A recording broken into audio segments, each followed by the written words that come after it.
አዶናይ ቀኝት አድርገን እንምጣ እንዳለ ህፃናት ተማሪዎች ቁጭ ብለው ተሰብስበው አዶናይ ካላሉ አልገባም ነበር።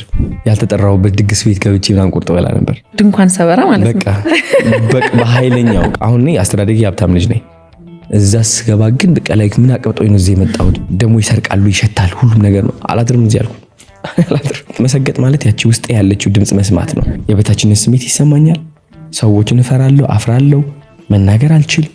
ሁላችንም በሀገር ደረጃ የተጠቃንበት ነገር ነው። ከየት ነው የመጣው አላቅም። ማን ነው እንደዚህ እየተጫወተብን ያለው? አንተ ኑር ሳይሆን እኔ ልኑርልህ የሚባሉ አይነቶች። ከነዚህ ስሜቶች የምንደበቅበት መንገድ ምንድነው?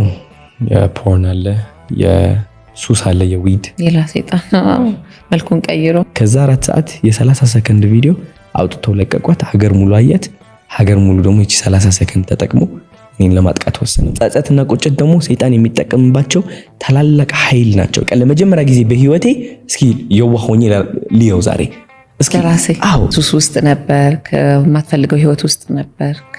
እንደው ከዚህ ህይወት ውስጥ ሙሉ ለሙሉ የወጣበትን ቅጽበት ራሴን ማጥፋት የፈለኩባት ቀን ሰው አስደሳችነቴም ይሞታል። ከዚህ በላይ ደግሞ ምንም የለም። አንዳንዴ ግን የሆነ ቁጭ ብለሽ አስበሽበት አታውቂም? ሁሉም ሰው ቢጠላኝ ብገላገል እግዚአብሔር አይደለ ቢጠላኝ ሁሉም ሰው ቢያረግኝ ዝም ብሎ አዶናይ እንደሚፈልገው ትሆናለህ። ከማንም ሰው ፍቅር አልጠብቅ፣ ይሁን አድንቆት አልጠብቅ፣ ጭብጨባ አልጠብቅ። ቢጠሉኝ፣ ቢተርቡኝ፣ ቢወዱኝ ምንም ለኔ።